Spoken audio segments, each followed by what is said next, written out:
Hola, ¿cómo están todos? Nosotros somos estudiantes en la licenciatura de Derecho de la Universidad Iberoamericana León. Yo soy Ana Elena y es Pablo Santos, estamos en la materia de obligaciones y este es nuestro proyecto final de la asignatura. Hoy vamos a analizar uno de los casos más importantes de la jurisprudencia civil mexicana.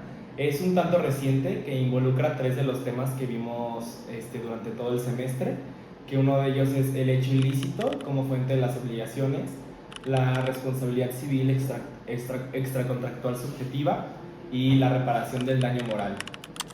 El caso es el amparo directo 35/2014, resuelto por la primera sala de la Suprema Corte de Justicia de la Nación. Fue resuelto el 4 de marzo del 2015, más conocido como el caso bullying escolar. Se trata de que una madre demandó a una escuela privada y a una profesora por el daño psicológico causado a su hijo menor de edad a través del acoso escolar.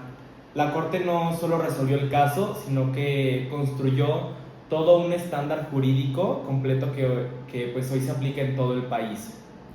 Pues este tema es muy importante por tres distintas razones. La primera razón es que pues el bullying sabemos que afecta a millones de menores en México, es un tema muy serio y en esta sentencia no existía claridad sobre cómo demandarlo por la vía civil. Lo segundo es que el caso integra en uno de los análisis los conceptos fundamentales de las obligaciones que cursamos. Y la tercera es que nos permite reflexionar sobre el papel del derecho civil como una herramienta real en la justicia. Bueno, los hechos fueron los siguientes sobre el caso. Un niño cuyo nombre fue protegido en la sentencia, que cursaba segundo de primaria en una escuela privada del Estado de México, presentaba trastorno por déficit de atención, que es TDAH, junto con hiperactividad. La escuela era consciente de que el niño padecía de esta enfermedad y no hicieron nada al respecto. Durante su estancia fue objeto de acoso físico y psicológico sistemático. Sus compañeros lo agredían físicamente y psicológicamente, lo excluían, lo humillaban, pero lo más grave del asunto es que la maestra de español no solo permitió estas conductas, sino también las estaba tapando. Ella misma las incitaba y fomentaba, llegando a hacer comentarios denigrantes hacia el niño frente a todos sus compañeros y frente a todo el grupo. La escuela, por su parte, no adoptó ninguna medida para proteger al niño ni cuidarlo de estas conductas y ningún castigo hacia los demás menores. La madre interpuso una demanda civil por daño moral en primera instancia y en apelación. Los tribunales absolvieron a la escuela y se promovió entonces un amparo que fue atraído por la primera sala de la Suprema Corte de Justicia Nacional, que lo resolvió con una sentencia histórica, concedió el amparo y condenó a la institución a pagar por los daños hechos 500,000 pesos de indemnización.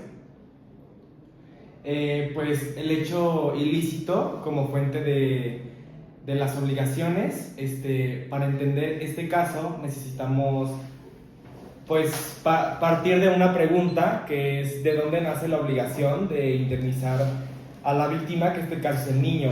No hay, pues, como sabemos, no hay un contrato entre la madre y la profesora. La obligación no surge del contrato de servicios educativos en sí mismo y pues surge de un hecho ilícito. El hecho ilícito es una de las fuentes autónomas de las obligaciones que vimos en la clase durante el semestre.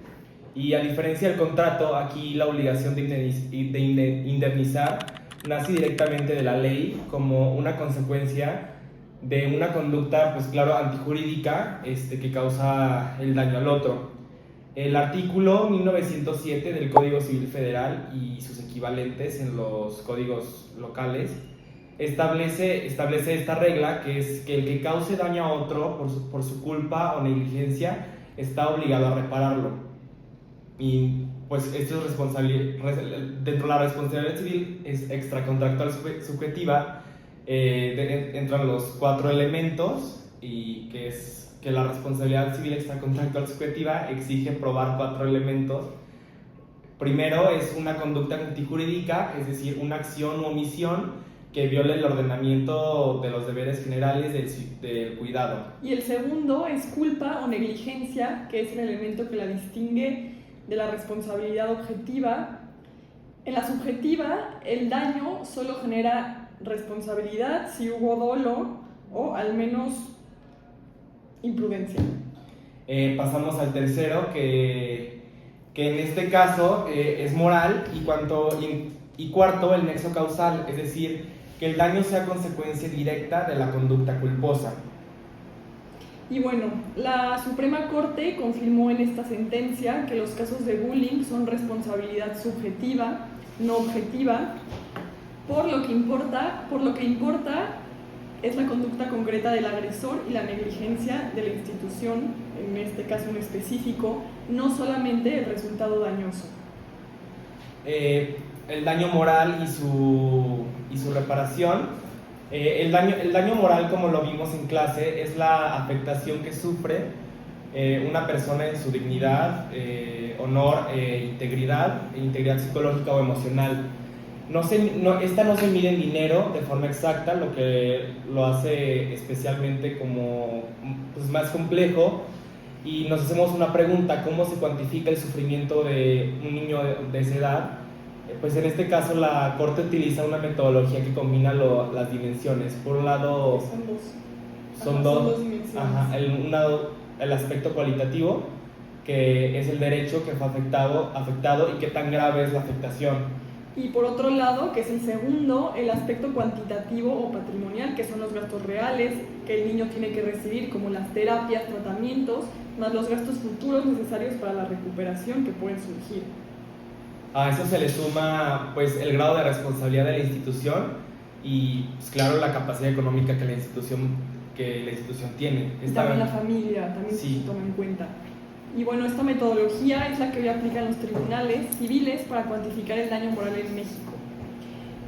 El punto de esta sentencia es el test de responsabilidad que la Suprema Corte construyó específicamente para este caso que acabamos de ver sobre el bullying. Y la Corte distingue dos supuestos según quién sea el demandado. El primero es cuando se demanda al agresor directo, el alumno docente. Hay que probar que el bullying existió, y esto puede ser complicado y se le puede atribuir al demandado o a los demandados el daño físico, psicológico y, como platicamos, el nexo causal entre las partes, que es la conducta y el daño. Y bueno, el segundo, cuando se demanda a la institución escolar, que en este caso fue la madre quien hizo la demanda por omisión, por no haber actuado en el caso y ni siquiera tomar la responsabilidad, se tiene que probar la negligencia de la escuela, que sabía que el niño sufría de eso y todavía del bullying que recibía de parte de sus compañeros y también de la maestra, y que con todo esto no hicieron nada para identificarlo, prevenirlo o sancionarlo. El nexo causal se satisface si el daño pudo haber sido evitado, si la escuela hubiera cumplido sus deberes de cuidado.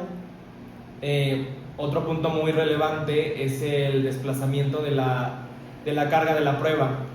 Una vez probado que el bullying pues sí existió, sí ocurrió, ya no es la víctima quien debe probar que la escuela fue negligente en este caso. Es la propia escuela quien se debe hacer cargo de demostrar que sí actuó con negligencia. No, diligencia. Diligencia, perdón. Esto es una inversión de la regla clásica, justificando por el principio de interés superior del menor. Y por la simetría de información, pues la escuela controla el entorno donde ocurrió todo este caso del bullying y del daño ocasionado.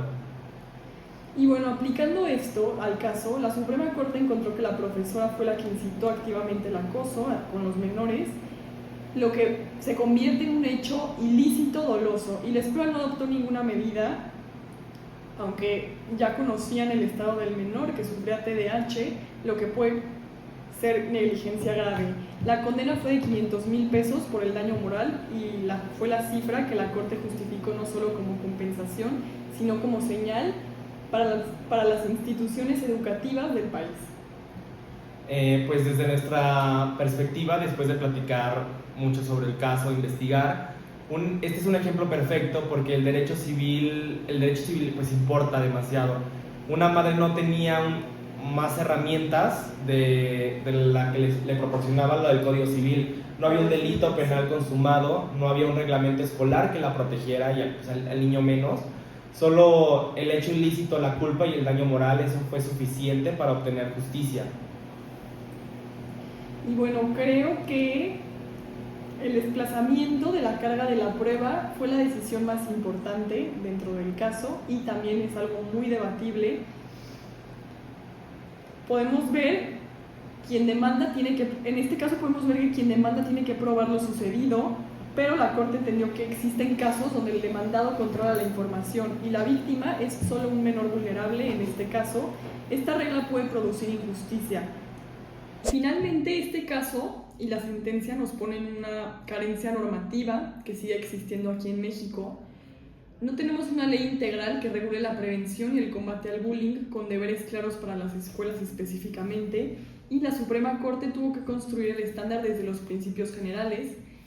Esto es positivo porque la Corte cumplió su función, pero evidencia que el legislador tiene una tarea pendiente, que es... Bueno, ya para concluir, el amparo directo 35-2014 reúne en un solo caso los temas centrales de nuestra asignatura de obligaciones, que son los tres que mencioné: el derecho ilícito como fuente de las obligaciones, la responsabilidad civil contractual subjetiva, extracontractual subjetiva, y la reparación del daño moral con una metodología que pudimos ver que pues, fue totalmente justa. Clara, muy clara. Y bueno, pues esta sentencia nos recuerda que el derecho de obligaciones no solo es teoría, también es algo que se aplica en el día a día y es una herramienta con la que en este caso la madre pudo defender a su hijo contra el bullying que sufrió dentro de la escuela, y nos deja una lección que el legislador falla, pero el juez bien preparado y con criterios sólidos puede resolver este tipo de casos y llenar el vacío que existe normativo. Y pues todo esto lo hizo la primera sala de la Suprema Corte de Justicia, y muchas gracias a todos por su atención.